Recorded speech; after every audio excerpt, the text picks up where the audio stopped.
ಆತ್ಮೀಯ ವೀಕ್ಷಕರೇ, ಇವತ್ತು ನಾವು ಟಿ ಇ ಟಿ ಪರೀಕ್ಷೆಯನ್ನು ಬರೆಯಲು ಟಿ ಇ ಟಿ ಆನ್ಲೈನ್ ಅಪ್ಲಿಕೇಶನನ್ನು ಹಾಕ್ತಾ ಇದ್ದೇವೆ. ಈ ಟಿ ಇ ಟಿ ಆನ್ಲೈನ್ ಅಪ್ಲಿಕೇಶನ್ಗೆ ಏನೇನಿರುತ್ತೆ ಅಂತ ನಾವು ನೋಡೋಣ ಸ್ನೇಹಿತರೆ.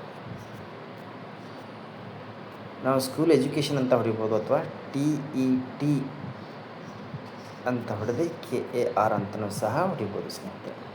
ಟಿ ಇ ಟಿ ಕರ್ನಾಟಕ 2025 ಅಂತ ಇರುತ್ತೆ. ಇಲ್ಲಿ ನಾವು ಏನು ನೋಡ್ತಾ ಇದ್ದೇವಲ್ಲ ಸ್ನೇಹಿತರೆ, ಈ ಒಂದು ವೆಬ್ಸೈಟ್, ಇಲ್ಲಿ ಈ ಒಂದು ವೆಬ್ಸೈಟನ್ನು ನಾನು ಕ್ಲಿಕ್ ಮಾಡಬೇಕಾಗತ್ತೆ. ಇಲ್ಲಿ ಕ್ಲಿಕ್ ಮಾಡಿದಾಗ application for Karnataka teacher eligibility test KAR Karnataka ಅಂತ ಇರುತ್ತೆ. ಇಲ್ಲಿ 2 ಪ್ರಕಾರದಲ್ಲಿ ಕಾಣುತ್ತವೆ. Online application for KAR 2025, download Karnataka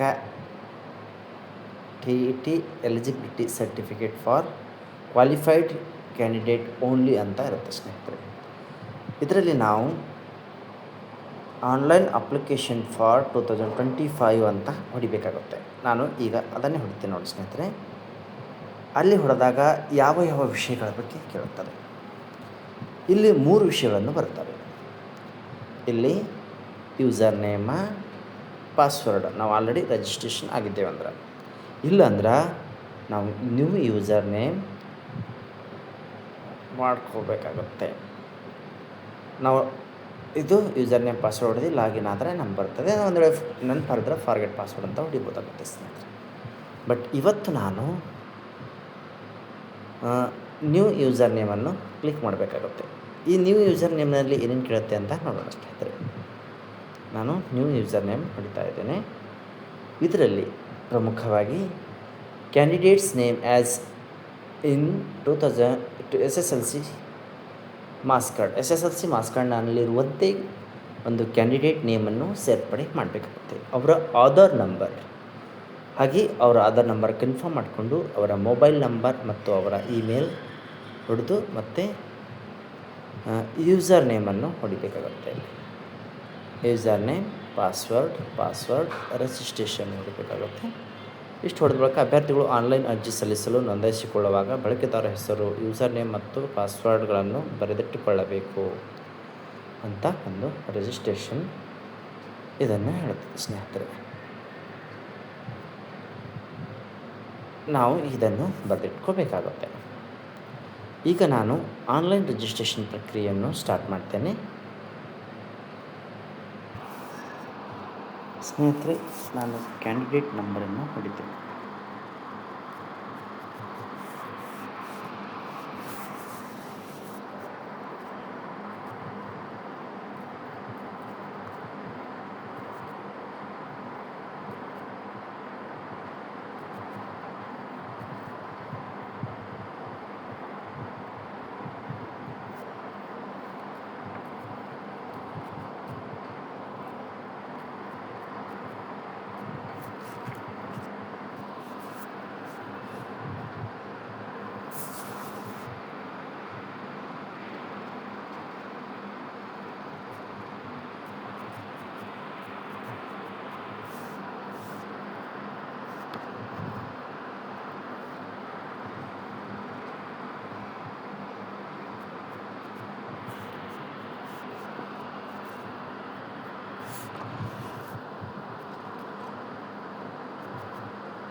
ಎಂದು ಬಿಡಿದು ನಾವು ರಿಜಿಸ್ಟ್ರೇಷನ್ ಅಂತ ಅನ್ಬೇಕು ಸ್ನೇಹಿತರೆ.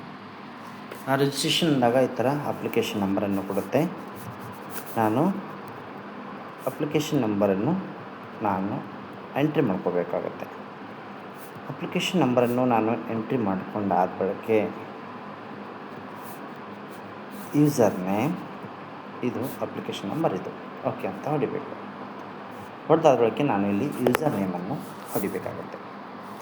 ನನ್ನ ಯೂಸರ್ ನೇಮ್ ಏನಿದೆ ಅದನ್ನು ನಾನು ಇಲ್ಲಿ ಹೊಡಿತೀನಿ ಸ್ನೇಹಿತರೆ.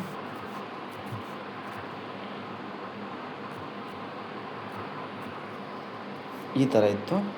ಪಾಸ್ವರ್ಡ್ ಏನಿಟ್ಟಿದ್ದೀನಲ್ಲ ಅದನ್ನು ನಾನು ಇಲ್ಲಿ ಹೊಡಿಬೇಕು.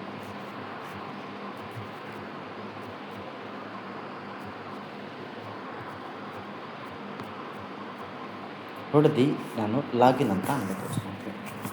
ಲಾಗಿನ್ ಅಂತಂದಾಗ ಈ ಥರದ ಒಂದು ಪರ್ಸ್ನಲ್ ಡೀಟೇಲ್ಸ್, ಎಜುಕೇಷನ್ ಡೀಟೇಲ್ಸ್, ಆಮೇಲೆ eligible test paper, photo and signature, declaration, payment, print and logout ಅಂತ ಬರುತ್ತೆ. ನಾನು ಇದು ಮುಂದಿನ ಹಂತದಲ್ಲಿ ನಾನು ನಿಮಗೆ ತಿಳಿಸ್ತೇನೆ. ಇದನ್ನು ನೋಡಿದ ನಿಮ್ಮೆಲ್ಲರಿಗೂ ಧನ್ಯವಾದಗಳು.